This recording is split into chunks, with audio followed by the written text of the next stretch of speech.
nokuthula emhlabeni kubantu abathokozelwa nguye uJesu Kristu inkosi. uJesu Kristu inkosi. uJesu Kristu inkosi. uJesu Kristu inkosi. Siyamdumisa, siyambonga uNkulunkulu kakhulu ukuthi usigcinile, siyambona usuku lwanamhlanje Sunday yokugcina kunyaka ka-2025. Sibonge bonke abantu abakhona, siyambonga uNkulunkulu ngani. Kunabantu abaningi ababengekho mhla 25, nokho-ke sayibamba ngingekho, senze nakuya nesifica sikhona. Siyambonga uNkulunkulu kakhulu. Sibonge-ke bonke abafakazeli, uNkulunkulu anibusise ngobufakazi benu. uNkulunkulu uyadunyiswa, uSathane uyanqotshwa ubufakazi. Mhla ka-31-ke sizoba nenkonzo futhi iqale ngabufakazi ngo-9:30. Inkonzo e-crossover, kodwa sizokhonza ubusuku, izongena nje ngo-9:30 ekuseni, kuphume njengaleya namhlanje mhla ka-31. Sibonge kakhulu-ke, ngibingelele abefundisi, omama befundisi, abefundisikazi, omama nobaba, intombi nensizwa, Sunday School, usiphathele uhlelo, esishayela insimbi ngesivumo sethu isithi uJesu Kristu inkosi. uJesu Kristu inkosi. uJesu Kristu inkosi. uJesu Kristu inkosi. uJesu Kristu inkosi. uJesu Kristu inkosi. Sizoqala-ke nenkonzo yesidlo, bese-ke singena ezwini lanamhlanje. Sizocula kancane bese-ke siyakhuleka. Wake bisikhanda lakhe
egameni lendodana yothando lwakho inkosi yethu Jesu Kristu sibuqile siyathandaza sibonga ukuthi ungummeli wethu thina sonayo sibonga ukuthi uyimvana eyophayo esiphambanweni ukuze sihlwithwe kwisithe sengusathane sifanele umuso wezulu usahamba emhlabeni inkosi wayenza lenkonzo yesidlo wathi masiyenza sikhumbule simemezele ukufa kwakho uzubuye ngoba through ukufa kwakho Nkosi lachitheka igazi lakho sihlanzwa ngalo sigezwa ngalo usuku siphambe kobuso bakho benkosi sikhumbula ukufa kwakho ngoba singena kule nkonzo yesidlo siyacela uNkulunkulu wethu nomusa ube kanye nathi khulumisana nathi ngezwi singakayi kule nkonzo yesidlo ngoba unguNkulunkulu okhulumayo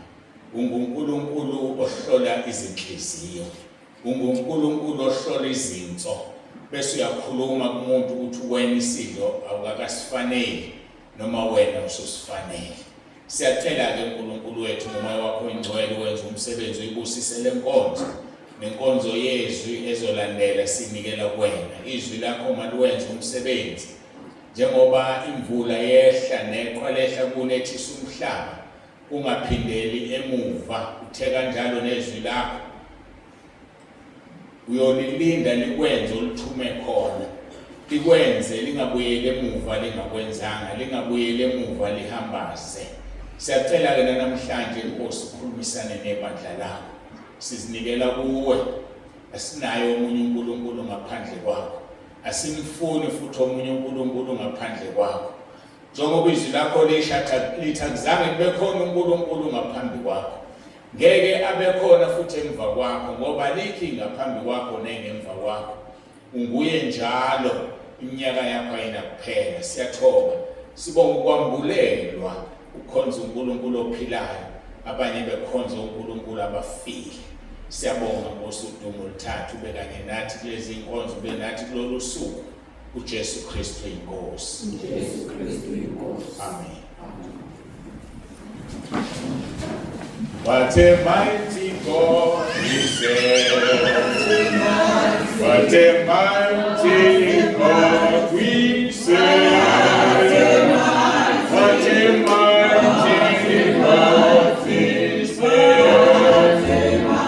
What a mighty God we serve. What a mighty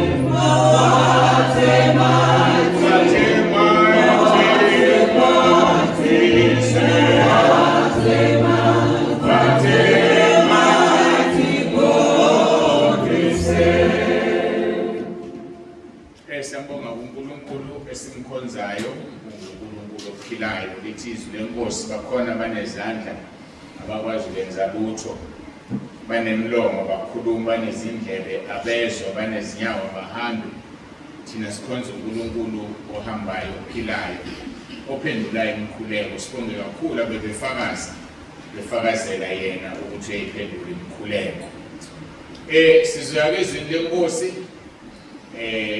ababekhona bazokhumbula John chapter 6 sisebenza ngaye kulezi insuku uma kuyisidlo John chapter 6 ngenxa ukuthi ke sebesikhashana sadina ngizoqala ukufunda indaba ezoba yindanyana ngenhloso yokukhumbula kodwa ke thina ingwe ngithi indaba yethu qala kuverse 60 kodwa ngizoqala kuverse 53 khona uJesu wathi kubo ngiqinisile ngithi kini uma ningayidli inyama yendodana yomuntu niphuze igazi layo alinakuphila okuphakade Odla inyama yami aphuze igazi lami unokuphila okuphakade, mina ngiyakumvusa ngomhla wokuphela.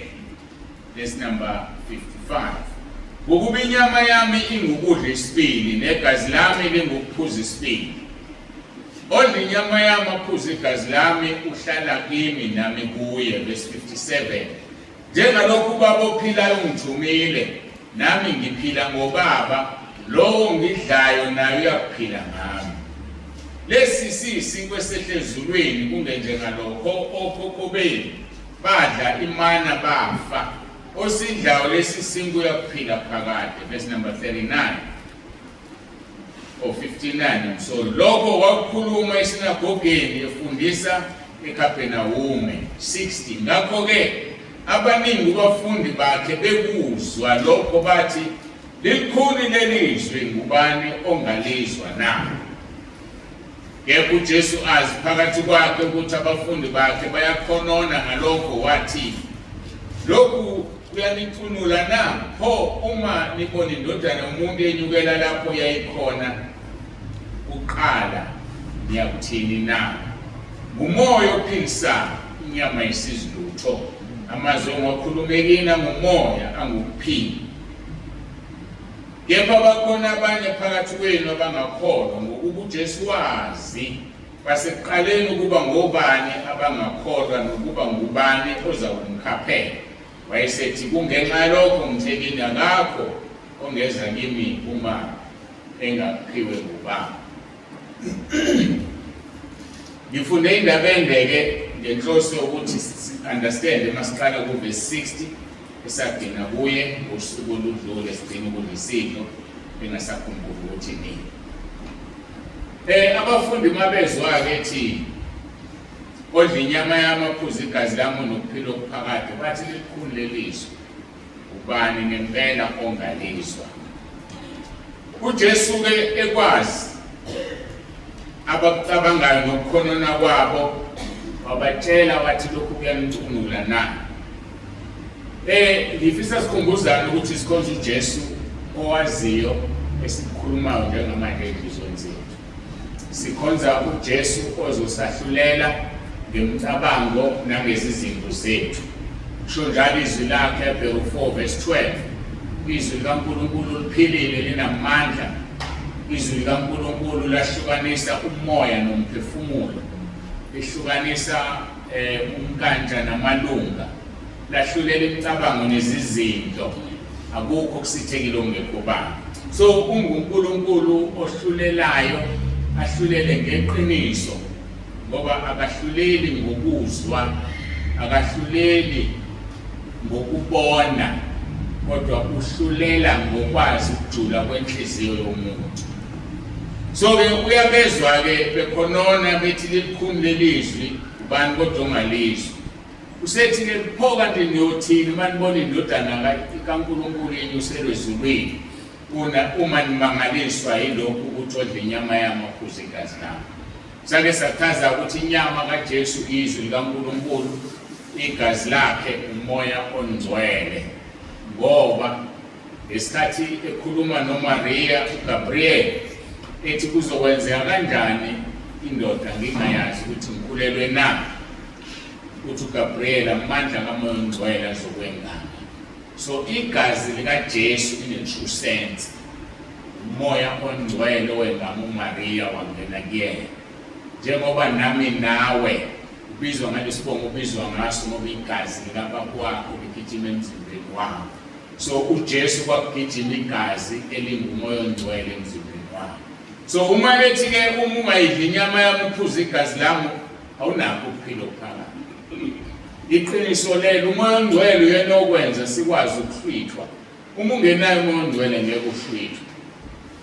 Ukuhlwithwa kwebandla ufana noyibuthe. Khona insimbi ekuyibuthe, khona insimbi ezingabutheki uyibuthe, okufanele zibe nale element uyibuthe ozothi uma usondela besithi thakha inamathela. Kanjalo-ke umoya ongcwele osenza sihlwithwe. Uma ungenayo umoya ongcwele ngeke uhlwitheke, ngoba umoya ongcwele uzobengena.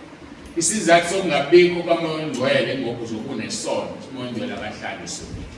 So ke ngeke uhlwitheke uma ungaliphuzi igazi likaJesu. Ngeke uhlwitheke uma ungasidli isidlo senkosi, ngoba masidli isidlo senkosi ligazi lakhe. Iyona inkonzo epractical, zimbili inkonzo ezipractical esinazo umoya. Ungena emanzini ku-practical, kodwa kusho ukuzalwa ngobusha. Ukudla isidlo senkosi ku-practical, kodwa kusho ukudla umoya ongcwele, ukudla igazi likaJesu. So zimbili kuphela inkonzo ezipractical, kodwa zibe zibumoya. So yikho-ke lapha kuverse 63 ethi ngumoya ophilisayo, inyama isizilutho. Amazwi engiwakhuluma kini angumoya, angukuphila. Bona bacabanga ukuthi ukhuluma ngokudla igazi lakhe ngqo, ukuliphuza nokudla inyama yakhe, kanti abayiwona phela amazimzima bakwazi ukudla inyama yakhe. So uyabatshela ukuthi umoya, amazwi engiwakhuluma kini angumoya. Umbuzo omkhulu uthi uyalidla ilizwi kaNkulunkulu eliyinyama kaJesu na? Uyaliphuza igazi elingumoya ongcwele? Umoya ongcwele sengisho kaningi uxoshwa into eyodwa umuntu ungalaleli. Uma ungamlaleli umoya ongcwele uyamxosha lo. Umoya ongcwele akaxoshwa yisono. Abantu abaningi bazi ukuthi umoya ongcwele uxoshwa yisono. Akaxoshwa yisono, uxoshwa ukungalalelwa. Ufika kutshela ukuthi musuyenza lento ube nenkani, just before uyiqale yes left. Haya basekho akahlanganyeli nokungcola. So kungacabanga ukuthi umoya ongcwele wakushiya ngoba wenza isono esithize, cha, wakushiya ngoba umlalelanga before wenze leso sono. So ke igazi likaJesu ke lelo okumele kube lona loyo aliphuze ukuze angasenzi isono. Okumele kube lona loyo lembewu lwasike sasho, ngicabanga ukuthi bekumhla ka-25 sibheka u1 John chapter 3 ukuthi onembewu ozelwe uNkulunkulu akasenzi isono ngoba imbewu kaNkulunkulu ihlala kuyena. So imbewu kaNkulunkulu yizwi, imbewu kaNkulunkulu umoya ongcwele. Athe uJesu uma sengihamba kunilungele ukuthi ngihambe kuze ngimthumelele umoya ongcwele ozohlala kimi phakade. Umoya ongcwele uzohlala kithina phakade. Ilokho kuyosenza sibe mqoka kunezingelosi ngoba sobe sinomoya ongcwele. Ngamanye amagama sobe sinobuNkulunkulu uqobo lwakhe. uNkulunkulu wabuka ukuthi uma ehlezi nabantu abangenayo umoya ongcwele bayamvukela. Ingakho uSathane wamvukela uNkulunkulu ngoba uSathane wayengenayo umoya ongcwele. So ukuze singamvukeli uNkulunkulu, ingxenye yobuNkulunkulu ihlala kithi kusukela sila emhlabeni size singene ezulwini ngoba uzohlala kithi phakade. Ingakho umuntu engeke ahlwithwe uma engenayo umoya ongcwele ngoba uvukele umbuso wasezulwini ufane noSathane. So mangena umoya ongcwele nje hayi ngeke uhlwitheke. Umoya ongcwele uxoshwa-ke sengishilo ungalaleli. Uma-ke ungalaleli uqale wenza isono ebengasekho. Angidlule-ke, angifuni ukugxila kakhulu la, ngifuna ukuya kwabaseKorinte bokuqala chapter 11. BaseKorinte bokuqala chapter 11. Sifunda sisukele kuverse 23. Ubhala-ke umpostoli Paul ebhalela abaseKorinte eholwa umoya ongcwele. Enza into ekhuluma ngento enziwa uJesu uma ufunda lapha kuMatthew 26. Kuverse 23 ke kwabaseKorinte bokuqala chapter 11 uthi ngokuba mina ngakwamukela enkosini lokho nengane nikakhona ukuthi inkosi uJesu ngaloko kusuka akhashelwa ngabo wathabatha isinkwa wabonga wasihlephula.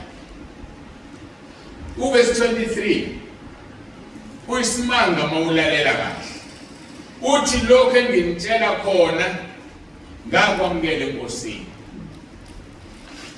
Kusho ukuthi kunesikhathi la uPaul watshelwa inkosi ukuthi what really happened ngoba uPaul akahambanga noJesu kodwa wayengengani ukuthi wayephila njengomfarisi ngoba uPaul ube umfarisi.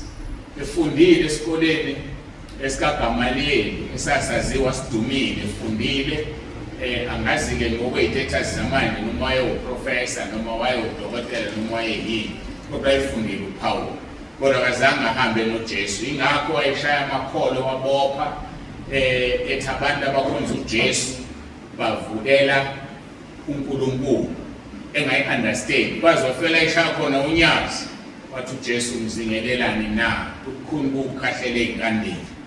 Ngazi-ke iy'nkande ngiyazazi, ngakhumbula eminyakeni eminingi edlule ngangayishumela intshumayelo echaza iy'nkande, kwakusengaleni encane le, mhlawumbe abantu abasayikhumbula iy'nkande. Angizungena-ke angikhulumi ngey'nkande namhlanje.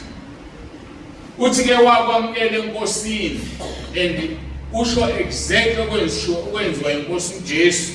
Uthi ngaloko obusuku akhashelwa ngabo wathi abathi isinkwa wabonga wasihlephula. Yona inkinga esinayo le kubazalwane. Akekho umzalwane ongafuni ukubusiswa, kodwa inkinga yabazalwane abafuni ukuhleshulwa. Awukwazi ukubusiseka ungahleshuliwe. uJesu wathi abathi isinkwa wabonga, meaning wasibusisa. Ngesikhathi ondla amadoda awu-5,000 abesifazane abangabalwa ney'ngane, lithi izwi lenkosi bathi abafundi abahanjiswe sekuyizinsuku ey'ntathu bengadli. Wathi uJesu asikwazi ubambisa bengadlile, yini eninayo na? Bathi siney'nhlanzi ey'mbili nezinkwa eziwu-5. Wathi kuletheni la. Nakho wakubusisa wayese ebuhlephula. So isibusiso asisebenzi ungahleshuliwe. Uqala isibusiso kuze ukuhleshula. Bayathanda-ke abantu ukubusiswa, yibo laba bathi mina ngiyabusiswa kodwa ngibusiseki, kanti ngoba kafuni ukuhleshulwa, hlukane nezono, hlukane nokungcola. Isibusiso asisebenzi kumuntu onezono. Isibusiso sisebenza kumuntu osingasenazo izono zakhe zithethelelwe. Ngokuba 32 verse 1 and 2. Ubusisiwe loyo siphambeko sakhe sithethelelwe, naloyo uNkulunkulu angambaleli isiphambeko. Lapho-ke umuntu uyabusiswa, kodwa ukuze isibusiso sibe effective, hleshulwa, hlukana nobubi, hlukana nokungcola, hlukana nemizindla emibi. Ngethemba ngelinye ilanga uNkulunkulu uyosipha ithuba lokuchaza into engiyifundile bengayazi. Kunezinto ezenziwa abazalwane ezithatha ifa lasezulwini kumuntu. Angizungena-ke ekuseni ngiqalete izinto ey'ningi engithe angizungena, angazi-ke ngokutshela nini. Verse 25. Kanjalo wathabatha nesitsha emva kokudla kwakusihlwa wathi, lesi sitsha sizivumelwano esisha egazini lami, lokhu kwenzeni ngezikhathi zonke nisiphuza ngazo ukuba ningikhumbule. So-ke kufanele njalo masidla isidlo senkosi simkhumbule. Ngokuba njalo verse 26, nxa nidla lesi sinkwa niphuza lesi sitsha nimemezela ukufa kwenkosi izifike. Umudla isidlo umemezela ukufa kwenkosi izifike. Umudla isidlo unezono, uphikisa ukufa kwenkosi. Umudla isidlo unezono. Ungena phansi kukaMatthew chapter 12 verse 31 and 32. Welithi ohlambalaza umoya ongcwele ngeke athethelele kuleli nakwelizayo. Ngoba ukuhlambalaza umoya ongcwele sengichaza ukuthi igazi likaJesu umoya ongcwele. Uhlanganisa umoya ongcwele nezono. Asidliwa isidlo unezono. Asidliwa isidlo izono zingavunyiwe. Asidliwa isidlo noma busuzivumile. Makukhona osikhumbulayo ungasidli isidlo unesono sikhumbulayo. Wabathanda abantu athi umuntu umthethelele izono. Awuke ngikutshela indaba. Baningi abantu abathethelelwe izono kodwa bazi sezabuya zonke. Awuthi ngilivule. Mina nje leli gama ukuthi ngathethelelwe izono ngiyalisaba. mina ngiyalisaba ngoba lijulile akuhlangene nesidlo kodwa uNkulunkulu uyabeka ukuthi angikudla. Vulani uMathewu chapter 18 sizomfunda nje into ngikhonza kancane amagama kodwa angikho kulona kodwa uNkulunkulu uyalifuna ofuna silungise leli gama. Baningi abantu bathi bathethelele izolo. Verse 23, ngalokho mazwi kaJesu umbuso wezulu ufaniswa nomuntu oyinkosi obethanda ukubalisana nezinceku zakhe. Bathe seqala ukubala kwalethwa kuye enye enecala lamathalente ayizinkulungwane eziyishumi, 10,000 talents. NgeBhayibheli ke likwazi ukuhumusha lento u10,000 talents billion lamarandi leyo, billion lamarandi, hayi imillion, ibillion. So ke inkosi mayibala ke nezinceku zayo sekutholakala ukuthi babe bala amabhuku ngolimi lwanamhlanje babenze audit. Sebethola ukuthi khona inceku ekweleta inkosi billion rand. Verse 25, kepha ingenalutho lokukhokha inkosi yayala ukuba kuthengiswe ngayo le nceku nangomkayo nangabantu abayo nangakho konke nakho ukhokhwe. Still kwakungeke bakwazi ukukhokha kodwa the fact was kufanele kudayise yonke lento yabo naye uqobo lwabo. Verse 26, ngalokho inceku yawa phansi yakufuneka kuyo yathi ake umbekezelele ngiza kukhokhela konke. Verse 27, inkosi yaleyo nceku inesihe yayikhulula yayithethelela icala layo. Akayikhululanga kuphela kodwa wamthethelela, meaning the debt was written off.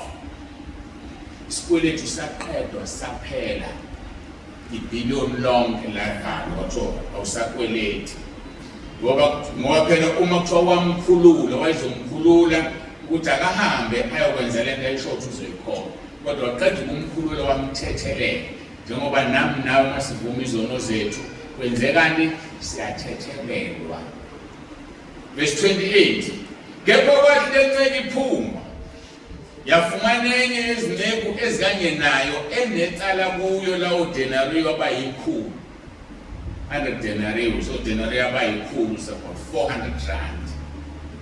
400 rand versus 1 billion. Yayibamba yayiklinya yathi khokha icala lakho. Khona inceke kanye nayo yawa phansi incenga yathi ake umbekezelele ngiza kukhokhela.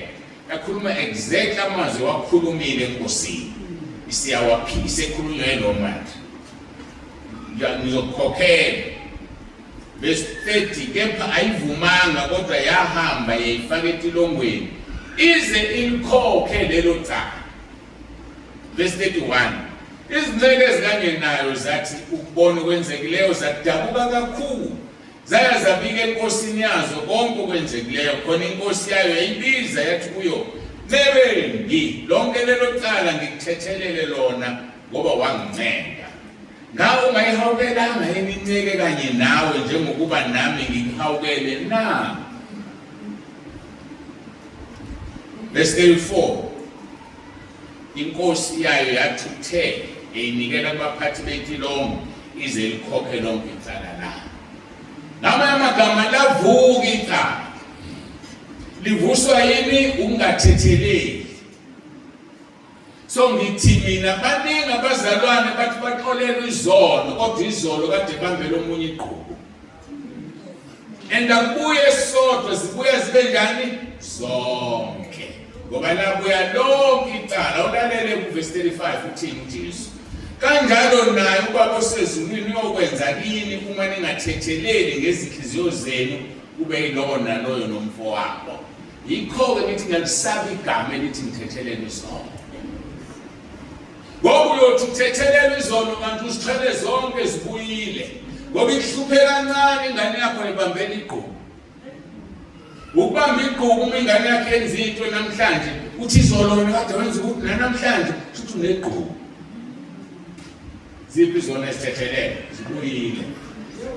So lesisidla la ungasidli unesono sikhumbulayo, singasidli wamhlambe zibuyele izono zakho. Zihlole ubuke ukuthi uhamba kanjani phambi kaNkulunkulu. Ngoba lezi usuku la sonke sizoma phambi kwesihlalo sokwahlulela. Ake siqhubele indaba. Sengifuna ukuya kwezinye indawo. Kanti akafanele ngongcwele ngibambe. Sekufanele sengifuna ungena ethumayelweni nje ngikholwa ukuthi sizodla isidlo. Esibuyele verse 26. Ngokuba njalo nxa nidla lesinkwa niphuza lesitsha nimemezela ukufa kwenkosi izifike. Verse 27. Ngakho-ke lo odla lesisinkwa aphuze lesitsha senkosi ngokungafanele unecala lomzimba lenkosi. So modla lesisinkwa ngokungafanele unecala lomzimba wenkosi. Ngokudla umzimba udla inyama yayo. Uyasiqalile lapho kuJohn chapter 6. Ungafanele udla inyama yakhe. Waphuza igazi lakhe ungafanele uliphuze. Unecala lomzimba negazi. Mina benginenkinga ukuthi uma unecala lomzimba kaJesu negazi likaJesu khona mawucela uxolo uzoxolelwa ubani ngoba unecala kulento kufanele isule icala lawo. Verse 29. Oh no, sise 28. Kodwa umuntu akazihlolisise khona-ke akadle lesisinkwa aphuze lesisithi. Zihlolisiseke mntakababa kuleli thuba. Verse 29. Ngokubodlayo aphuze kuzidlela ziphuzela icala uma engawahlukanisi umzimba wenkosi.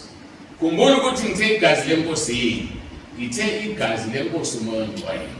Matthew chapter 12 lithi ukuhlambalaza uNkulunkulu nokuhlambalaza uJesu kuyothethelela. Kodwa ukuhlambalaza umoya ongcwele ngeke athethelele ubuleli nakwelisayo.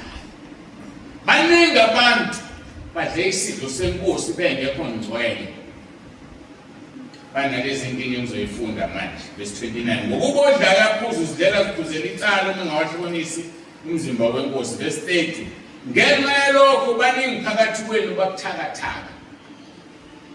Ukudla isidlo senkosi unesono kuba buthakathaka. Sisakhuluma ngomoya namkhuluma ngenyama. Uyathandaza kuthandazeki, uyawuza nomphule wakho ukuthi awuzuna la kusilini. Uthandaza uzumeka uguqile phaphamisa isikhathi bathi ngithandaza ukuthakathaka wadla isidlo nje bandleni elithize la ziyakunetha manje. So singabala izona eziningi esizithatha kancane njengokunxapha nje. Abanye abazi inhlamba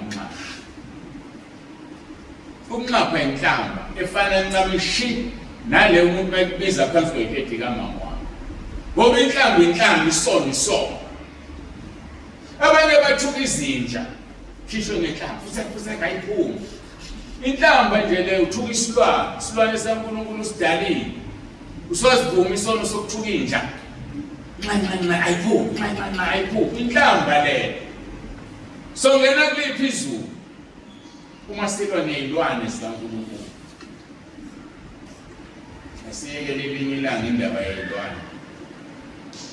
Ngigxilela kwakuningi okufanele ngokukhuluma ukuthi singathi singaphumi namhlanje ubeke amatoma wekangibambayo. Ngokubodla verse 30. Ngenxa yalokho abaningi phakathi kwenu babuthakathaka nabanye bayagula. Siyagulisa isidlo senkosi masigijimeli. Ingakho ngekubangale kwamanye amabandla kuthiwa uma usubhabhathisiwe uyasidla. Awusidli ungabhabhathisiwe. Sengafuna lelo verse alikho. Ukubhabhathiswa kukunika license yokudla isidlo. Noma ngabe ubhabhathisiwe mawuklina ungcwele shona esidlweni usidle. Akusebenzi ukubhabhathiswa. Ngoba likho ivesi elisho njalo. Wena uyasihlolisisa kuphela uzibona ukuthi ungcwele yini. And kuyisono ungasidli isidlo. Ungasidli isidlo kumemezela ukufa kwenkosi izibuye kuyisono. So kusho ngamagama susa lento ekuvimbayo ukuthi ungasidli isidlo namhlanje kuze kusasa usidle. Angikusengichazile ukuthi isidlo senkosi igazi lakho umoya ongcwele. Yakusho ukuthi ungenawo umoya ongcwele. So awuphephile uma uthi angizosidla ngoba uyila siyakhona ekhaya. Awuphephile uma uzosidla ungekho ngcwele ngoba uyila siyakhona ekhaya. Ngathanda ukushuba indaba yesibili. Asiphinde uvestate ngenxa yalokho baningi phakathi kwenu babuthakathaka nabagulayo nabaningana balele. Siyabulala isidlo senkosi. Siyabulala ngitshela kuseningi kodwa ngikhulumele indaba eyaziwayo bayazi abanye abayazi. So ngohlala ngikhuluma uNkulunkulu ethi ngikhuluma ukuthi la ngelinye ilanga ngisanda uqala ibandla nami ngisahamba ngishaya nje ngifunda izinto eziningi ngoba uNkulunkulu afune ngiphathe uzongiphatha yena engifake ngikhiphe ngifundise ngitshela yonke into. Lathi ngelinye ilanga Nkosi ngicela ungitshele ukuthi leli bandla othi angilihole liyafana nelakuqala na. Ngifuna ukwazi ukuthi liyafana yini. Baqamba amanga kuPetro, Ananiya noSafira bafa. Indoda nenkosikazi yafa. Iqamba amanga wathi uPetro ngiqamba amanga kimi, qamba amanga kuMoya Ongcwele. Ngifuna ukwazi Nkosi liyafana yini nalelo na. Mayithandazela-ke ngakhohlwa njengoba sonke sesithandaza isikhohlwa. Ithi mhla ibuye impendulo usakhumbuli. Ngelinye ilanga kusele into encane-ke la ngisakhumbula okwemuphi unyaka mhlawumbe ngaba u-2015 ngiyacabanga ngaba u-2015, 16 noma 13 noma 13, 14 ya kuleyo mnyaka ngisakhumbula. Sasimisa itende la kuyiphasika ngangiyazi yansizwa eshayela umunye umfundisi ngapha eMatshana iKipo. Ifike-ke anginakileke ngiyishumele ngicathi ngiphuma eshumeleni hawu Lord ukhona ufuna ukukhuluma nami ihamba nentombi. Ilaleleke bekhuluma hayi manje baba sithi asisho ukuthi asishadile imali ayivuma umsebenzi kodwa-ke siyathandana. Sithi mina hayi iqiniso lithi funa nihlukane. Funeka nihlukane ngoba angikwazi ukuthandana, angikwazi ukuqhumana. Mina ngiliphethe ivangeli ukuthi khona bathi kunevangeli lithi hayi uma umuntu oyedwa nje ningalali nideyithana kulungile. Akusebenzi-ke lokho la entabeni. Funa unsizwa iphila impilo yobunsizwa, intombi ibe yintombi into emhlophe ayejolayo. Ngoba uma ujola unomuntu uphiwa ukuthi awulali isikhathi sikaJesu asikho la. Moya Ongcwele akakwazi ukuhlala la. Hayi-ke bathi manje sazi siwenze njani. Ithi mina zimbili izinto uthi niyahlukana manje bayazi abazali benu nihlala babili. Yebo, hamba-ke mfana uphume nabazali bentombi batshele awunayimali ngicela ukumbhalisa enkantolo ukuze kube nencwadi izomukelwa ezulwini. Mayingekho incwadi hlukanani, khethani-ke ey'ntweni ey'mbili sihlukaneke nabo. Badlula mhlawumbe 2-3 Sundays bafike enkonzweni. Baqhelile bakude bafike. Uma befika baqondana nosuku lwesidlo. Hayi-ke ngithandaze ngenze lokho esengikwenzile up to now. Ngiskipe isidlo, shumayele, hayi ngashumayelele isidlo. Ngingamane ngingabibikho inkonzo elandela la. Ngoba ngitshela kahle uJesu wathi uma ngisirobha isidlo ngasishumayeleli bese kuba nabantu abadlayo kungafanele icala lami. Hayi-ke uma kuziwe esidlweni-ke okwazi ngoshumayela impela ngamane kushonile. Ngoba ngifuna wonke umuntu ezwela ngoba ngifuna igazi lakho libizwe kumina. Kakhulu emva kwalesi sehle ngikhuluma ngaso. Bafika-ke beza. Ngiyahlonipha-ke angikwazi ukuthi uma uzodla isidlo kunento engiyazi ngabe sithi hayi wena sibangani ungezi angithi uGPT senile kwa-Home Affairs ngababuka nje. Beza bayidlela isidlo ayithulela ngathi sengishumayeli sahlukana yaphuma inkonzo bahamba. The following Sunday ngangigqoka ngizohamba ngapha eshobeni khona ugogo esasimenzela umkhuleko. Hayi basikalo kudla afone lo mfana. Mayifona kumbula kahle ngihlale phansi embhedeni. Sixoxa. Manje baba kunenkinga eyenzekile la. Yini inkinga na? Usibani Banyana ngiyalibodla igama lakhe vele ngisakhumbula. kale vele uma ngakhumbula English usibani banyana la usefile hawu ubulawa umfana wami na uvele kwashona phakathi ulimi ngalidonsa ngamazi noma labuyela phuma ke usethule kugcwele abantu la ngaphandle manje seshonile hawu hayi mfana wami ake sikhuleke hayi mangithi ngiyawuqala umkhule ngikumbula kahle hayi mangithi baba egameni lika Jesu athi umsukhulekela loyo ubulawe yimina ngoba last Sunday udlisidlo ekibitiki wenze njani ukhuleka umuntu okulalela ngalalela ngathi yebo Nkosi ngenhliziyo ngaqhuba umkhuleko ngawugoqa waphela athi mfana masithembe uNkulunkulu sahlukana ucingweni ngikhumbula kahle ngale ngisa uJeremiah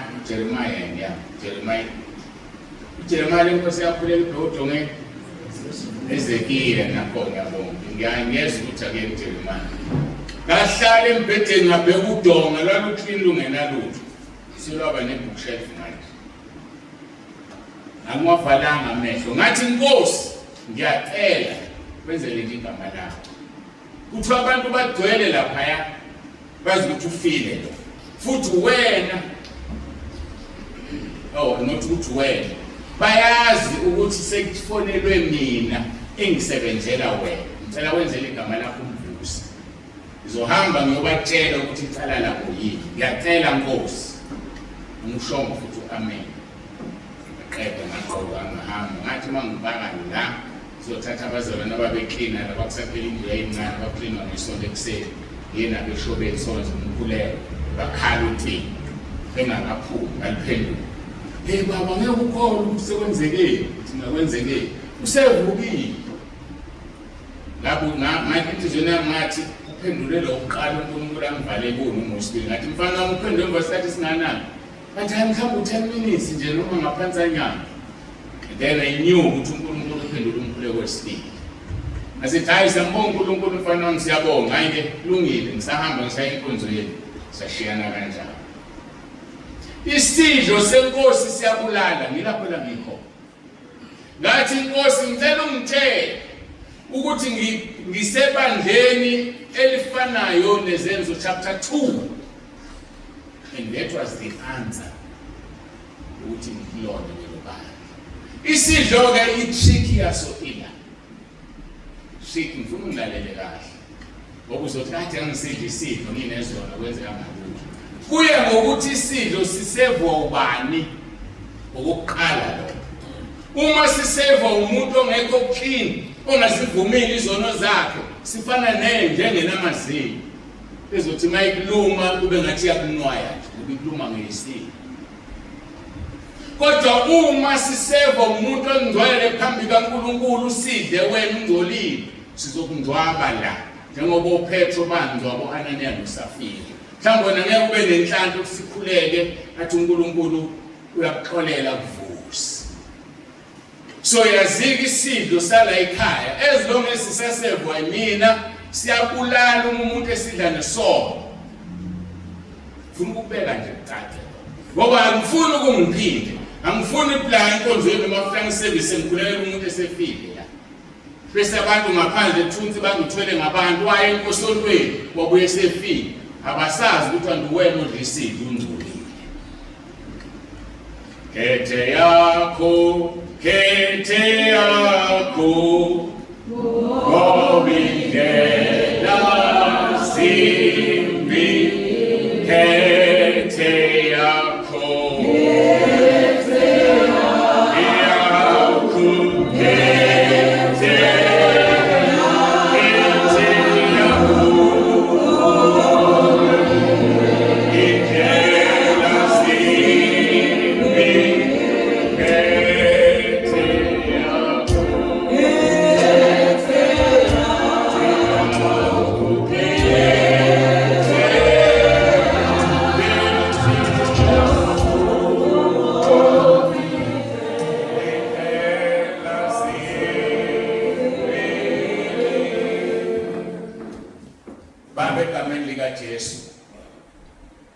siyazithoba phambi kobuso bakho.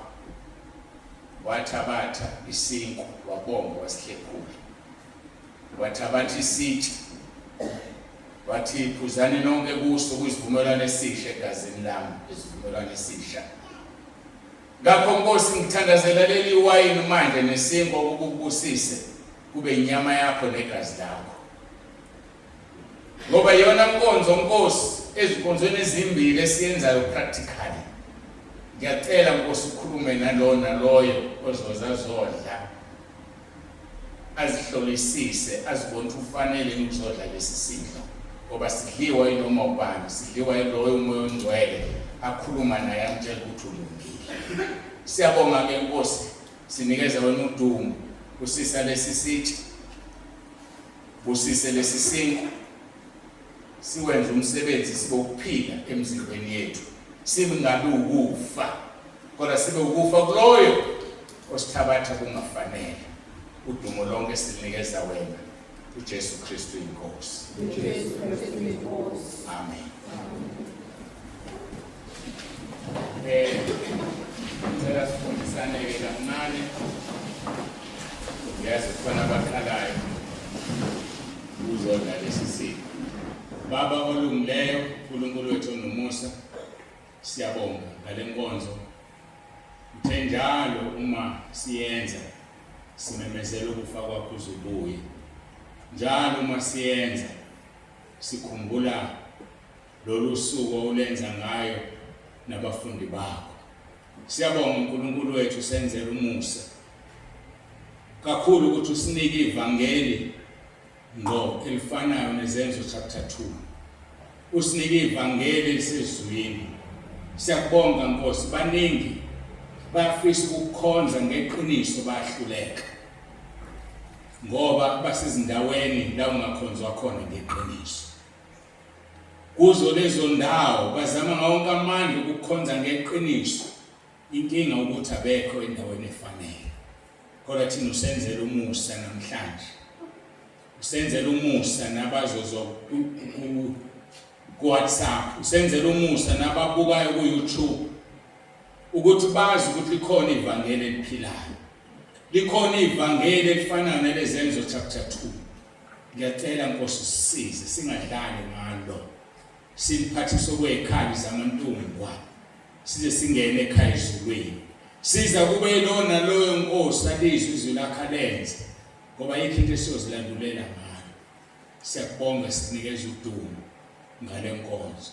Sisingene enkonzweni yezwi la namhlanje. Ngiyacela uNkulunkulu wami nomusa ube kanye nathi, umoya wakho ingcwele ukhuluma uchaze izwi lakho.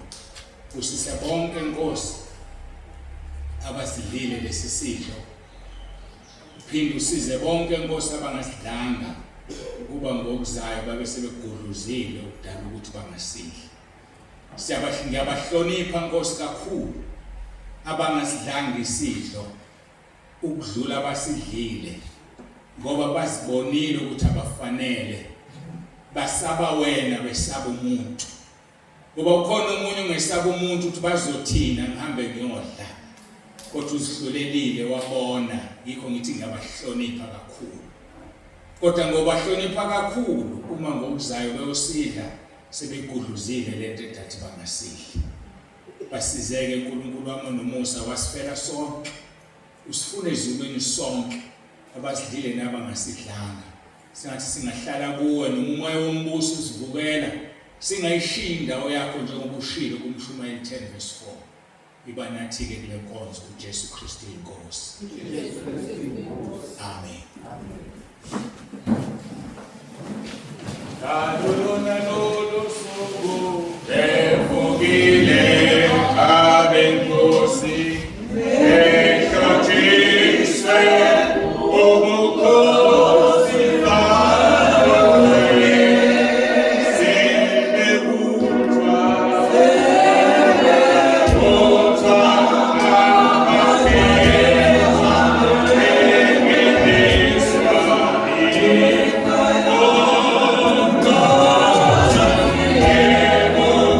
Oh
ukuthi qhubeke nezwi iy'nkonzo ezintathu ngosuku olulodwa, inkonzo yobufakazi, iy'nkonzo ngokwayo, inkonzo yesidlo, siya-ke enkonzweni yosuku yezwi likaNkulunkulu.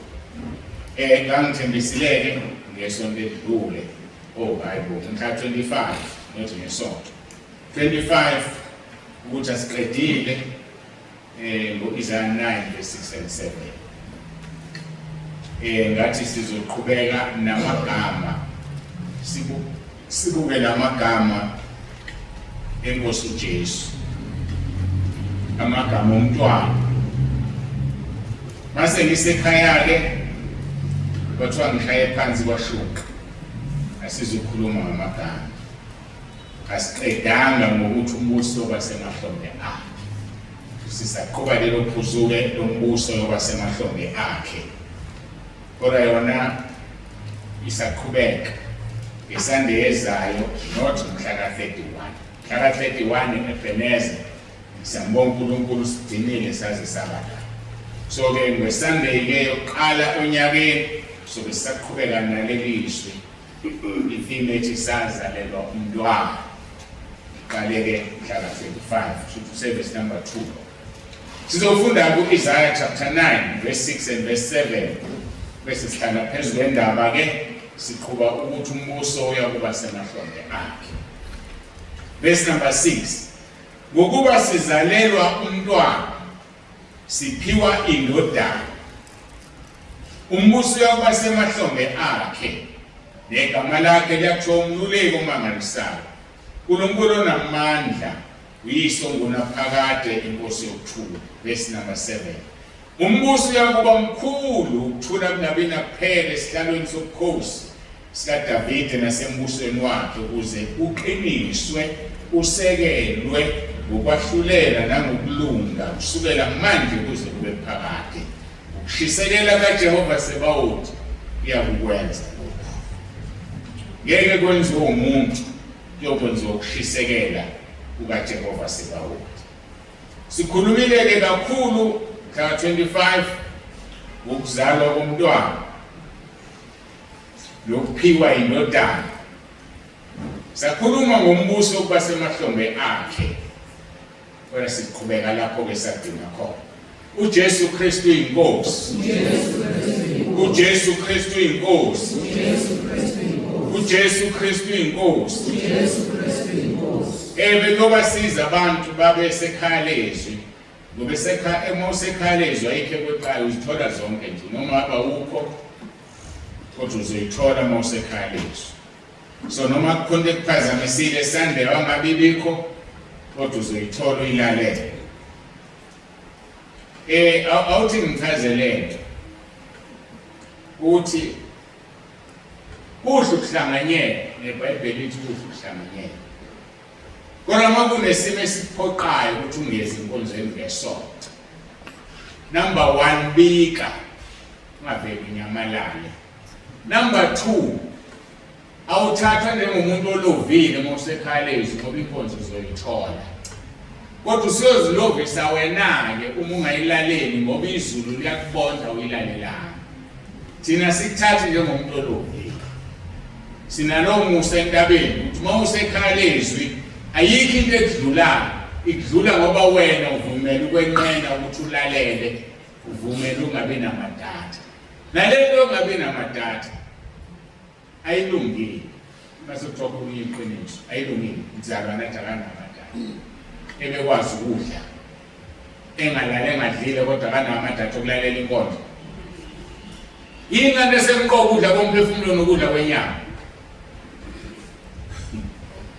Inyama uzoyifide one day ithwala inhlabathi ngesifuba. Umphefumulo uzowufide one day ungene ezulwini ujabule. So angizwa mina indawo yathi umuntu akanamadatha kodwa ebehla.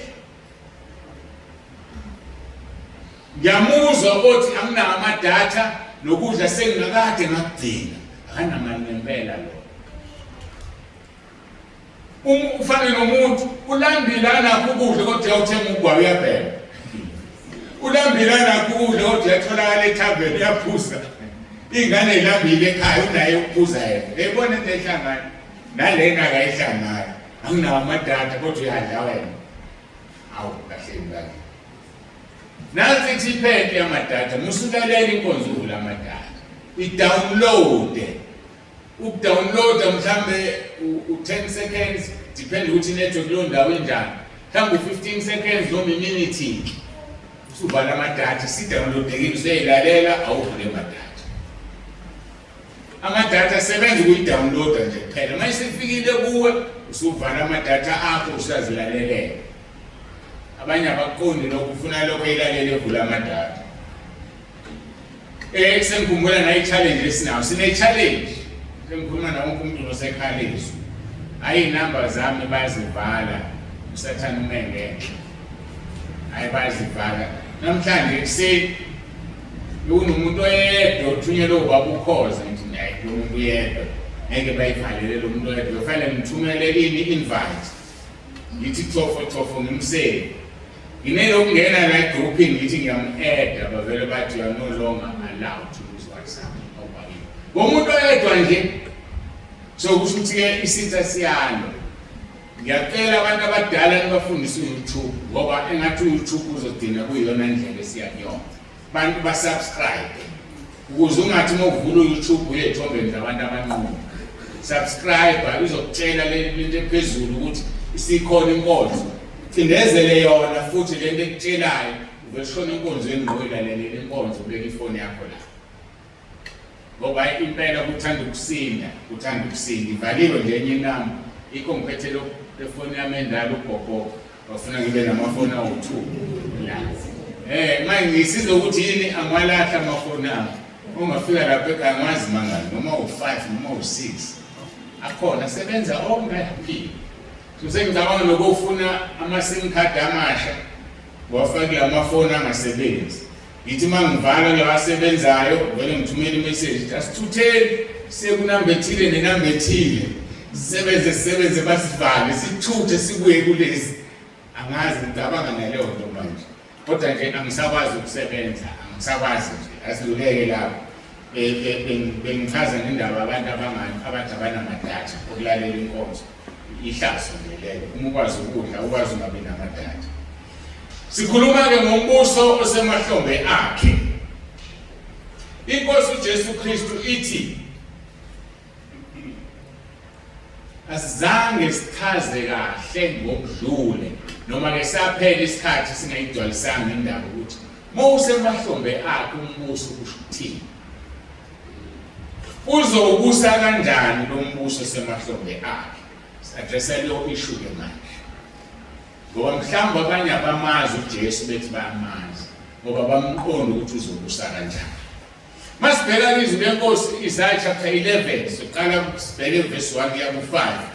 Lithi kuyavela ihlumela esiqwini sikaJese uphuma igatsha ezimpandeni zakhe. Kuyovela ihlumela is a branch. Leshumayo esiqwini sikaJese. Ukhulunywa-ke la ngolayini wokuzalana ngokuJesu uzalwe endlini kaJese. Ingakho kuthiwa usesihlalweni sikaDavide. UDavide uyise uJese. So-ke kuyavela ihlumela esiqwini sikaJese uphuma igatsha ezimpandeni zakhe.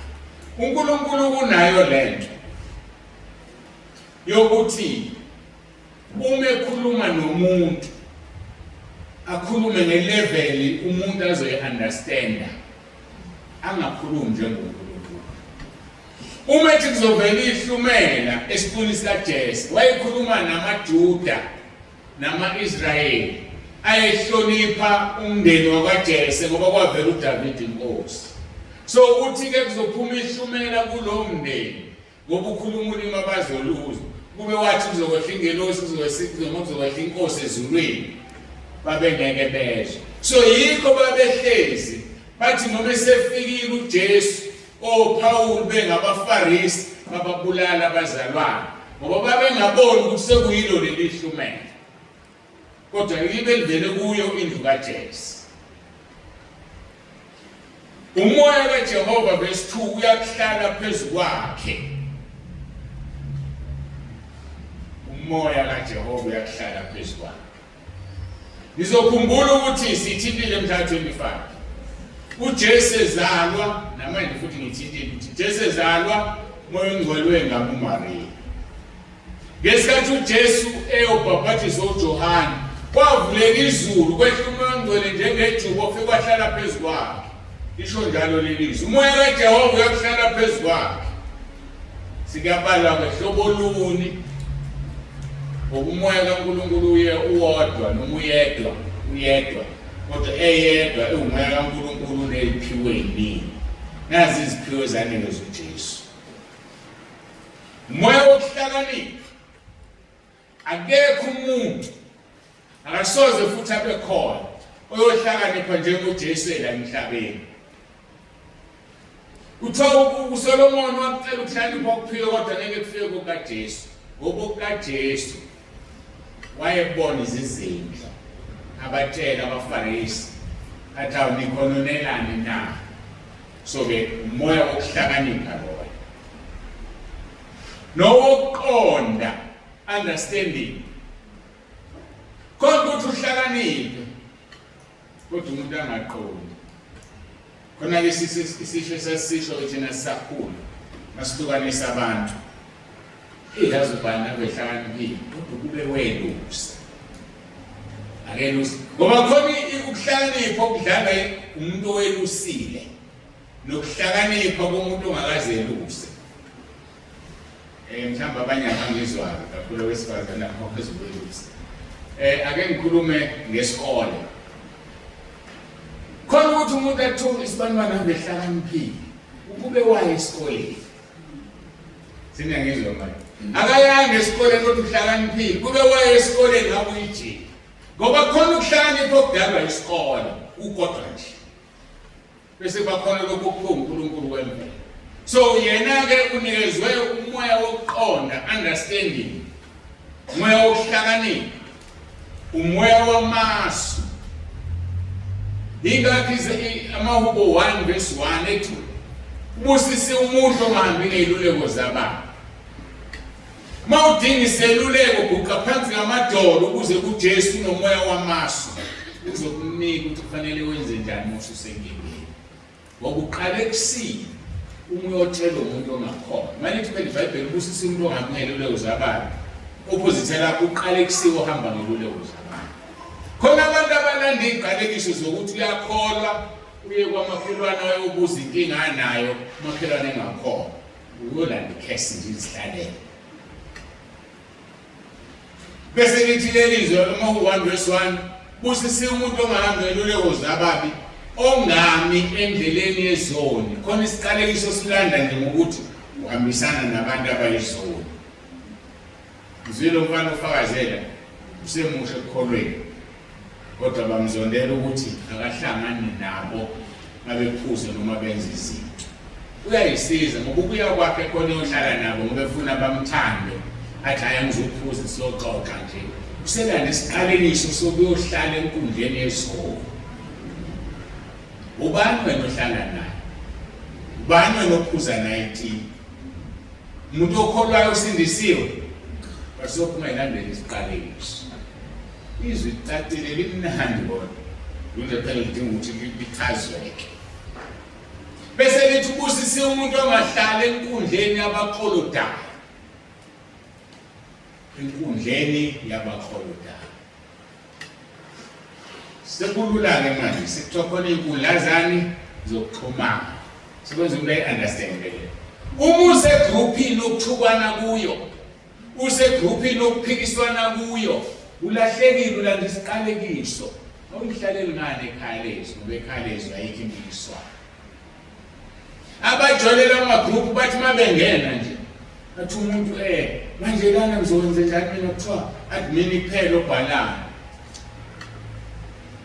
Mase ngimchazela kabe sabuya kimatha uyazi uqinisile. Yazi incane abangayiboni. Amagroup onke anabantu aba-over 900. Uma uvulwa ukuthi akuxoxe ekhaya lezwi egroupini yakho kunabantu abawu-900. Ubani ozophendula omunye, ubani ozozwa omunye. Ngoba kusho ukuthi kuzongena 900 messages kuwe per day. ngamagama ifoni yakho izofreeza same day. Izofreeza. Uma sithi za 900. Manje umuntu akabona ufuna lokho kwale group yakhe less than 100. Ufuna ukuxoxa nabantu. Ayona ukuxoxa phakathi. Ifoni yakhe izofreeza. Mama ivula nje ithi akuxoxa. Uzophendula abantu. Wena ufuna ukuphendula khona mkhambi ipuzo olifakile. 900 messages. Yagcwala ifoni yakho, iyacracker, yaphuma wena ekhaya. Unokuthula. So ke uJesu nomoya wamasu. Mawuhlangabezana nenkinga yakuJesu akunikiziswa. Unomoya wamandla. Awazi umoya wamandla. Yilo ade khuluma ngawo babuzulu. Unika umuntu nomunye ukhulumile ngawo, unika umuntu Roma 10. Avela sini. Noma ume 18 umkhuleka avela sini. Akasindiswanga lo muntu okhuleka lo mkhuleko. Umoya wamandla okuJesu usebenzile. Wasukuma umuntu ayehlezi wheelchair. Lo moya wamandla utholakala kuJesu ayomuntu. Umoya wokwazi wazi izinto. Bekunzima ke lo ukufuna ukuhlolisisa. Ufana nsene umoya woprofeta wokwazi. Khona uzokutshela athi wena kunje kusasa kuzoba ukuthi nokuthi. Bese vele kube njalo ngempela. Waze kanjani lo muntu umoya wokwazi. So ke bambalo banawo lo moya wokwazi ngoba kudlalelwa kuwo. Kodwa ngithi izwi lenkosi umoya ongcwele usipikela okusala. Abantu umoya ongcwele abakwazi ngaphandle kwalokho abafekayo izangoma siziprofethayo. Nomoya wokwesaba uJehova. Mkhulu ke lo. Mesaba uNkulunkulu. Uthi noma uyinikeze yonke into enikezile, but mesaba umnikazi walento onikezela. So zonke lezi zinto zikuJesu. Thina sizinikiwe zonke la emhlabeni. Ingakho izipho ezihlukeneyo zakhe ibandla. Omunye unikeze umoya wokuhlakanipha, omunye wokuqonda, omunye wamasu, omunye wamandla, khona ungabaliwe la umoya wezwi. Yatholakala kwaseKorinte uqala chapter 12. Umoya wezwi. Umoya wezwi ke yilo kusala entabeni. Umoya wezwi. Awuthathe iBhayibheli ulibeke la. Umoya wezwi uzolichaza ngathi alikaze lichaze nangelinye ilanga. Umoya wezwi likaNkulunkulu. Sinas understand lezi. So sinikezwe ngokuhlukana. Khona ungakunika kube kuningana, kube kubili, kube kuthathu. Intando kaMoya Ongcwele. Kodwa kuJesu kuphelele konke. Othi verse 3 ke Isaiah 11. Intokozo yakhe yokuba sekwesabeni uJehova. Ayikho into ejabulisa uJesu kunokusaba uJehova. Wena ujatshuliswa yini ekuthokozisayo? Uqala kokuhlakanipha izakhe zisho njalo kumesaba uJehova. So uma unikezwe ukusaba uNkulunkulu sikuphelele. Ngoba bangamsaba uNkulunkulu bafana noSathane owafuna ukuzilinganisa naye waxoshwa ezulwini. So ngomsaba uNkulunkulu uyamsaba, awufuni ukulingana naye, into ayishilo uyayenza uyizile nokuyizile. Khona abantu abaziba izinto abayitshela uNkulunkulu. Khona abantu akade abathuma uNkulunkulu ukuthi abamsebenzele, abasebenzi ngoba bamsaba. Mawunikeza ukusaba uNkulunkulu usuqedile. Ingakho ngithema ngithandaza la. Ngathi ngiyabahlonipha abangazange bazodla isidlo la ngezathu ezithize zabo. Ngoba khona basaba uNkulunkulu abamsaba umuntu. Khona ukuthi ukuthi uzothini ubani ungasakudla isidlo othi ngiye. Saba umuntu uNkulunkulu. So masingafunda siyibande ukusaba uNkulunkulu. So ngeke sigijime ezulwini ngoba uyena owenza izulu. Yena futhi owenza isihomo. Lithi ke leli verse 3 akayikwahlulela ngokubona kwamehlo akhe, angamnqumi ngokuzwa kwezindlebe zakhe. Andithi sesikhuluma ukuthi uzombusa emahlombe akhe, uzobusa kanjani? akayi kwahlulela ngokubona. Thina sihlulela ngokubona. Uthi mawubuka umuntu mhlawumbe yazi kwabuZulu, ubuka kwabuZulu. Akekho la khona icabangayo. KwabuZulu ngiyambheka uyangizika. Ingabe unani ke namhlanje? Ethi ngibuka ubuso. Kanti kwabuZulu akangibona kumbona icabanga lenkinga yakhe kubambile. Thina sesenjani sesizindlile. Ngoba sinjani sihlulela ngokubona. uJesu akahluleli ngokubona. Lithi akahluleli ngokubona kwamehlo akhe futhi anganqumi ngokuzwa kwezindlebe zakhe. Uzwe ukuthiwa bakuhlebile bathi conclude ngalowo muntu. Kanti mhlawumbe uyasuka lo mntazi ayisho lo.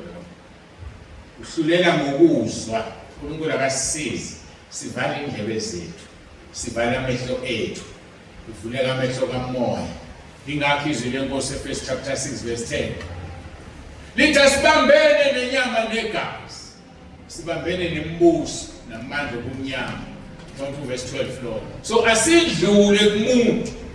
Umuntu nje edlula kuye. Ngoba uyaze ngegijima ekhanda lapho. Mhlawumbe nje kufike incwadi yekweleti kwathi umuzi wakho siyawuthatha. Wena usuthi uyakuziba kanti ikhanda liphitheke. So umuntu umnikeze that benefit of the doubt. Uthatha umbeke enkosini. Uyokwazi ukuphila kamnandi uhamba izindlela abantu. Jesu kunomoya uJesu ke uthokoza ngokumesaba uJehova. Akayi kwahlulela ngokubona kwamehlo akhe anganqumi ngokuzwa kwezindlebe zakhe. Kephi ohlulela abampofu ngokulunga. Abampofu uzobahlulela ngokulunga. Yebo umpofu ulungile yini na? Ukhona i-advantage abayithatha abampofu. Athi mina phela nginalo. Angizukuya mina inkosi enkonzweni yazi inkosi ukuthi anginakho ukuqoqa. Iyazi impela unako. Kanti mhlawumbe ubuyile ukhona isigwini sasebandleni bese uzokubona bese siyakuthembela. Awuyiphela wena ngoba uyazi ukuthi awunakho ukuqoqa. So uzobahlulela nabampofu ngokulunga anqume ngokufaneleyo abathobileyo bomhlaba. Awushaya umhlaba ngentonga yomlomo wakhe abulala ababi ngokuphefumula kwezindebe zakhe. Isikhonza enye inkosi ngokuphefumula kwezindebe zakhe ababulala ababi. Ike nganibheka leli verse elikhuluma ngalokho. Khona so understand yini ukuphefumula ngezindebe. Khona ongangitshela lithi ke lelizwi abulala ababi ngokuphefumula kwezindebe zakhe. Uma ubheka abaseThesalonika besibili chapter 2 kukhulunywa ngomphiko uKristu ukuthi uzofika. Manje sambuliwe verse 8 2 Thessalonians chapter 2 lapho ke uzobambula lo ongenamthetho eyakumqedi inkosi uJesu Kristu ngomoya womlomo wayo imchithe ngokubonakala kokufika kwakhe. So lesibili levesi lesiphuma khona ubulala ababi ngokuphefumula komlomo wakhe. La ubulala ababi ngomoya womlomo wakhe. Ukuthini lo? Umoya womlomo wami noma ngikhethize ngokhiphile sebefika la.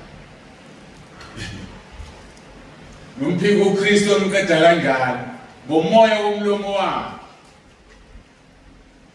Yini ephuma emlonyeni? Izwi.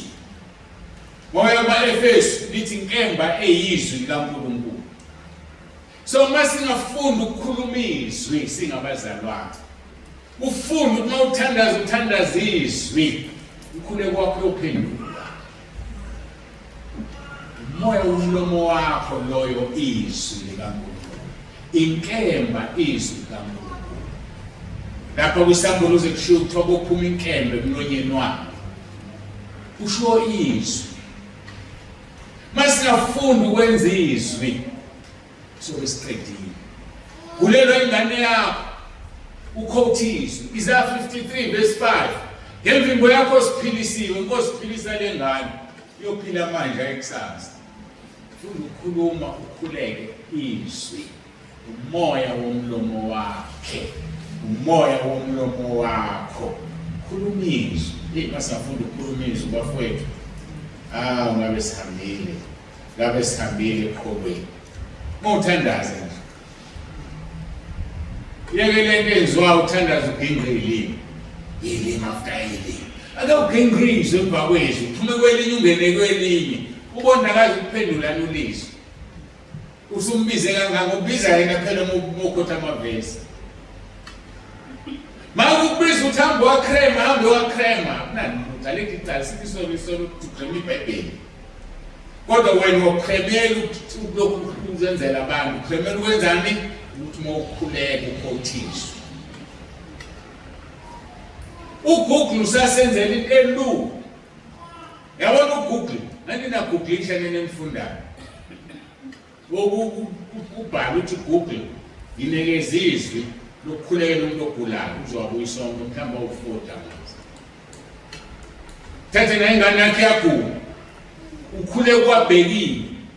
Nkosi ngiyathandaza manje izwi lakho. Usho ulikhothi ulifunda, uvule elinye ulifunda. Ubani wathi awuphendula umkhuleko uma uvula amehlo? Ayikade ngisho manje mina ngithi ngakhuluma umvula amehlo. uNkulunkulu waphendula. Akudingi uzukrema iBhayibheli. But uGoogle wenza umsebenzi olula. Mawufuna amavesi okubonga, tell uGoogle 1 verses where I can thank God. Bakugingela khamubathi. Ungibonge nje uvula amehlo, ufunda iBhayibheli, ngiyabonga Nkosi. Njengoba uDavide wakubonga wathi. Ngiyabonga Nkosi, ngoba usibambane endaweni ethile wakubonga wathi. Ubona uNkulunkulu ngeke nakuphendula. Mina angazi ukuthi indaba sisifreke ngikhuleke kaphendula.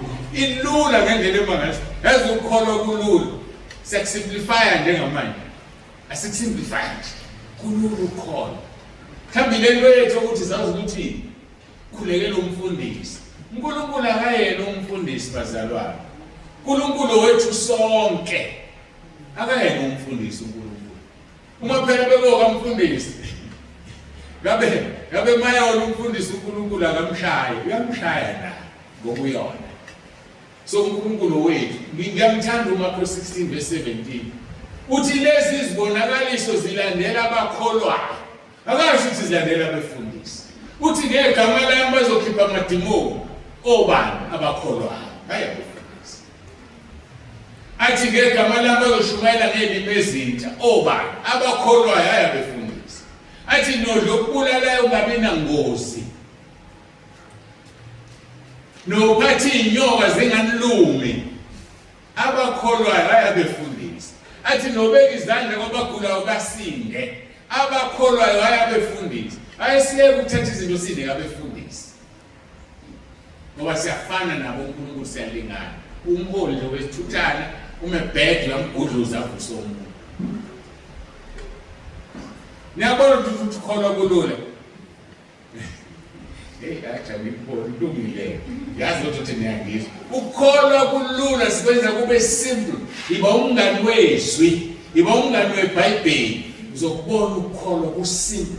Bese uphila impilo engcwele, uzihlanze. Bona uNkulunkulu ekudemonstrate kwenzela izinto.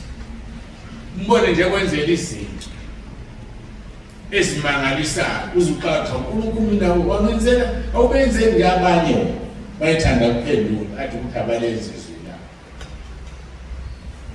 Uthi uJesu John 7:38 okholwa njengokusho kwembhalo esiswini sakhe kogobhoza imfula amanzi aphilayo. Ake sibuke kancane esiswini kogobhoza. Kusho ukuthi kunabantu abomiwe abafuna izwi. Abazolithola kulokholwa njengokusho kwezwi libe umfula baphuze. Athi umuntu azimele ngahlanga ngosibanibandla benza suku inkinga zabo ebengakutshelanga, but wena emfihlakalweni ngokukhuluma izwi uxazula inkinga yakhe. Ake simkhonzeni uNkulunkulu bafethu kumnandi. Uhlale ezwini ungasuka ezwini. Uhlale nje ezwini ngombona uNkulunkulu ekwenzela izinto. Abantu abathintana nabo baphuza kulomthombo lo ngoba ukholwa nje ukusho kwezwi. And then they are healed, bayaphiliswa. Ungazange usho lutho wena. Ubona ukuthi lokho bengikungathi yazi kumnandi ukuhlala nobani. Awubafethu kumnandi ngani na? Yazi mangihlale nawe ngiyaphila. Ngifika ngilimele ngisinde. Kodwa ngeke ngakutshelanga inkinga yakho. Ngoba wena unjani? Ugobhoza imfula yamanzi aphila. Uma wonke amabandla abengalishumela kanje izwi ayikwenza ukukholo kube simple kanje abezodwala amabandla. Ke siye kuqoqa ingane kwami. Mangihlala la mina manje ufuna uba fair mayithi umuntu bethini uNtsibane mawufe ngempela uthaza asho ukuthi uNtsibane ubekhuluma ngamavesi amavesi abewakhulumisa ngoba vele amsho lutho ayike into engisho ngilandelela vesi ngikubekela ngikhulumisa ngilandelela ngikukhulumisa indaba uphile ngoba amazwi okuphila kuJesu izwe eliphilisayo hayi uNtsibane izwe liphuma emlonyeni wami okuphilisayo ngoba kusilona elami ngikhuluma ulizwi uqobo lwakhe uJesu. Niyabona ukuthi ukholwa kulula kanjani? Asingakwenzi into elikhumba zabanye. Jwayelana neBhayibheli. Kube khona ungabuzwa uthandaza umbuzo umuntu lakutshela. Uma engakutsheli uzosibuza-ke nathi sikutshele. Ake sijwayelane neBhayibheli. Musa ngicela ungimele lapha. Hawu. Yanqaba la ifuna ukulo ngibize ngogogo ingenzela phansi. Sikhuluma ke ngezwi bafowethu ukuthi izwi likaNkulunkulu lenjani. Sikhuluma ngoJesu ebusa umbuso wakhe. uJesu Kristu inkosi. uJesu Kristu inkosi. Uthi kuverse 5 kaIsaiah 11 ukulunga kuyoba ibhande lakhe noma ibhande lezinkalo zakhe, ukuthembeka kube ibhande lamanyonga akhe. Bekumele ke nathi siligqoke leli bhande ezingalweni zethu namanyonga siwagqokisa ukuthembeka. Angazi muzwachaza kahle amanyonga ukuthi le ndawo esithele engabonakali kanti ukhalo luyabonakala. So ekujuleni umuntu athembeka agqoke ibhande lokuthembeka. Obala ebantwini agqoke ibhande lokulunga. Izinkalo zakho uzibophe ngokulunga. Ibhande lihlala phakathi nendawo nomzimba ingezansi nangenhla. Ibhande liyawuqinisa umzimba. Mhlambe ke hayi kakhulu leli ngikhuluma ngalo manje khona ngifuna ukukhuluma ngalo. Uma wake waya ejimini wawuphakamisa izinsimbi. Khona ibhande elikhulu elingaka ozibopha ngalo la. Liqinisa umzimba ongenhla nongezansi. Ujima kangcono ngoba usumuphakamisa izinsimbi ungaphuka ngisho iqolo. So liyakuphasa leli bhande. So usho umsebenzi webhande lokulunga liqinisa ukukholwa kwakho. You have to be righteous. Kufanele ulunge ube nokulunga. Kunoma yini oyenzayo kube kona ukukusekelayo. So ke uJesu uthiwa ukulunga kuba ibhande lakhe, ibhande lezinkalo zakhe, kuthembeka kube ibhande lamanyonga akhe. Sikhuluma ngombuso ozoba semahlombe akhe. Athi kuDaniel 7 ngambona embonweni ebusuku bheka kwafika namafu ezulu. Niyawazi amafu asho ukuthini? Amafu inqola yasezulwini. Ngofunda amaHubo 104 verse 3. Lithobeka imshayo yezindlu zakhe emanzini. Owenza amafu abe inqola yakhe uhamba ngamaphiko omoya. Amafu lawo ungawathathi kancane anomsebenzi ojulile. Kakhulu amhlophe hayi lawa amnyama ezulu. Lawa amnyama symbolize uSathane. uSathane ukuhlalele isinkosi. Khona umunye wakwambona embonweni wafika ngamafu amnyama. So ke yona inkosi ifika ngamafu amhlophe. uJesu esuka emhlabeni wathathwa yifu. uJesu ekhazululiswa entabeni bambozwa yifu benoMose. Asebashona befikile bethunywe inkosi. So amafu inqola yakhe. Lithi izwi lenkosi mase kuhluthwa ibandla bazovuka qala balele thina masisaphila siguqulwe bese sihlangana emafuyini usunde just above le ndawana bese lisithatha ifu lisuse kuyena esemoyeni afike nasithatha angene nathi ezulwini. So amafu ayinqola yakhe. Uthi uDaniel ngambona embonweni ebusuku bheka kwafika namafu onjengendodana umuntu yafika komdala wezinsuku yasondezwa phambi kwakhe. Athi verse 14 yanika ubusi lobukhosi nombuso ukuze bonke abantu nezizwe nezilimi bayikhonze. Ukubusa kwayo kungubuso okuphakade okungayikudlula nombuso wayo yiwo ongayichitha. Sikhuluma ngombuso. So izizwe nezilimi zonke yikho uPhilip chapter 2 verse 11 ithi zonke izilimi ziyovuma zithi uJesu Kristu inkosi. Kube udumo kuNkulunkulu. So yena uzoba inkosi ezobusa izizwe zonke, izilimi zonke. Lithi bonke labantu bazomkhonza ubusa kwakhe ngeke kuphele. Sikhuluma ngombuso ozoba semahlombe akhe. uJesu Kristu inkosi. uJesu Kristu inkosi. noGabriel ukhulumile ngaye nangombuso wakhe ethunywe kuMaria. Lithi izwi lenkosi ingelosenkulu uGabriel ngenyanga yesithupha yathunywa nguNkulunkulu emzini waseGalile ogama layo iNazaretha. Yathunywa entombini eyimisele uJosefa wendlu kaDavide bizo lentombi kwakuMaria. Yangena ingelosi yathi kuMaria, wena ophiwe umusa, inkosi nawe ubusisiwe esifazaneni. Lithi izwi lenkosi uMaria wamangala wethuka ngezwi layo izindla ngokuthi ungaba ukubingelela kuni lokhu. Wena ophiwe umusa, inkosi nawe ubusisiwe esifazaneni. Nawe ungayithathela isibusiso sokubusiso esifazaneni. Kanjani na makazalwe uJesu kuwena, makabe inkosi uJesu kuwena. Unganqeni ukuthi uJesu Kristu inkosi uzokwenza ubusiso esifazaneni ubusiswe nakwabesilisa. Verse 8 ingelosi yathi kuye, ungesabi Maria ngokuba ufumene umusa kuNkulunkulu. Do not be afraid, Mary, for you have found favor with God. Bayabonakala abathola umusa kuNkulunkulu. Ukwesaba kuyaphela.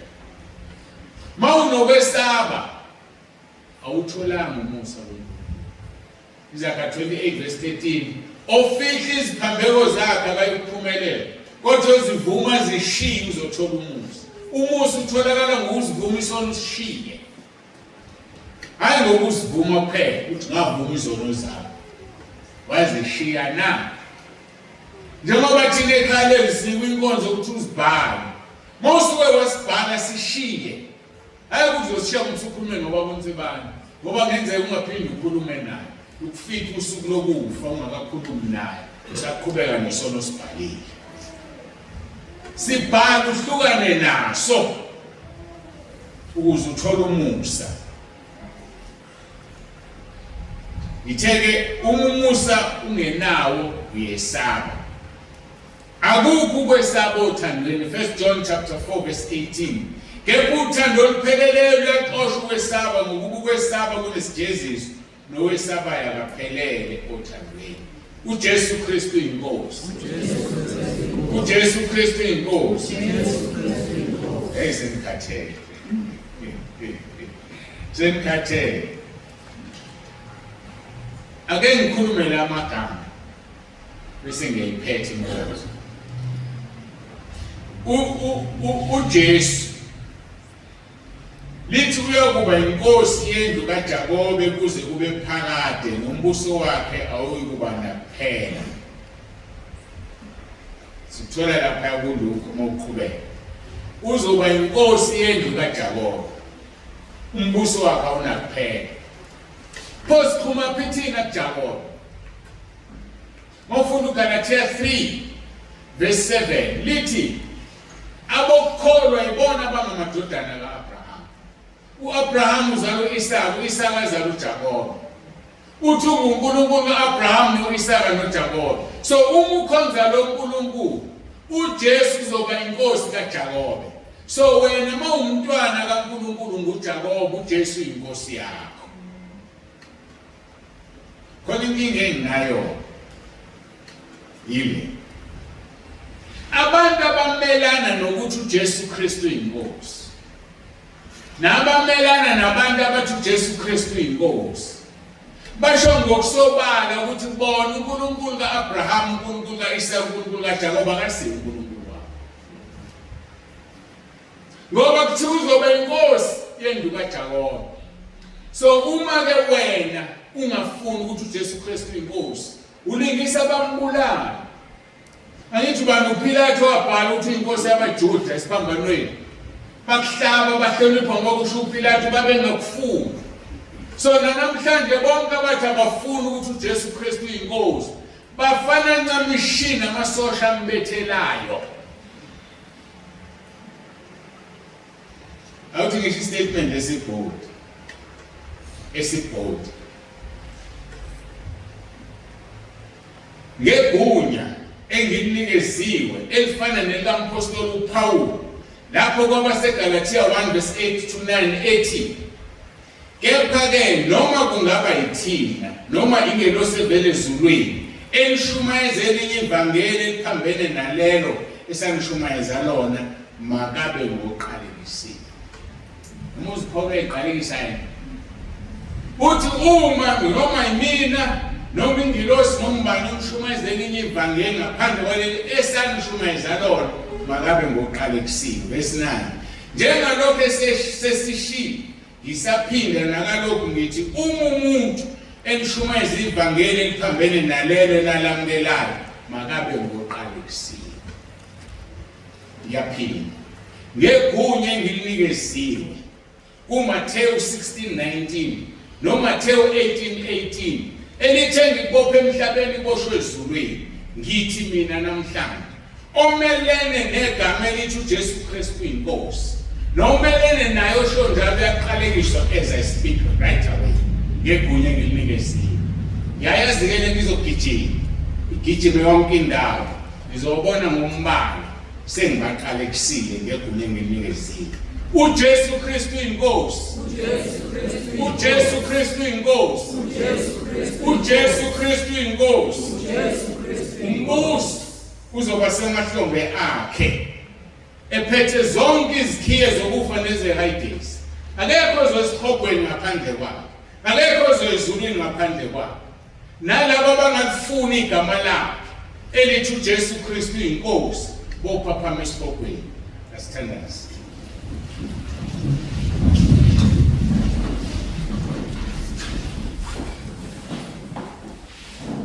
Baba ongcwele, uNkulunkulu wethu, ongubaba wenkosi yethu uJesu Kristu, siyabonga. Sengikushilo uthi angikusho igunya unginikeze lona. Uthema sengiyiphetha lenkonzo ngiqalekise bonke abamelene negama elithi uJesu Kristu inkosi. Bonke abamelene nababizayo leli gama sengikwenzile inkosi, wena usuzokwenza umsebenzi. Siyabonga-ke ngabantwana bakho abafikile kusisa kwelona loyo khona la. Uyambula imfihlakalo yakho yezulu. Sihlale kuwe Nkosi namhlanje sifundisele ukuthi ukholwa kulula kangakanani. Ukuhlala ezwini lakho kuphela.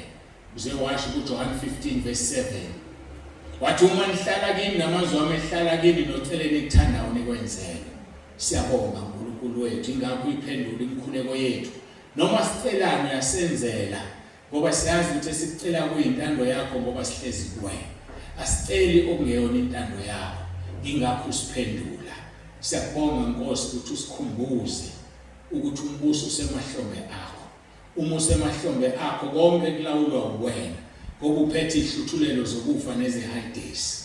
Wena indlela neqiniso sihamba ngayo sezulwini. Umbuso uphethe ngakho konke. Ubaba ekhaya ezulwini uhlezi uyabukela indodana izenzela. Siyabonga Nkosi Jesu ukhonza wena. Siyabonga ukuthi wambulwe ezinhlizweni zethu, wambulwe engqondweni zethu, ngoba kwabaningi wambulekile. Kodwa siyabakhulekela nabo ngoba izwi lakho lithi wafela izwe lonke ukuthi bambulelwe, bakhonze, bahlale kuwena bangasuki. Siyabonga ngale nkonzo uJesu Kristu inkosi. uJesu Kristu inkosi.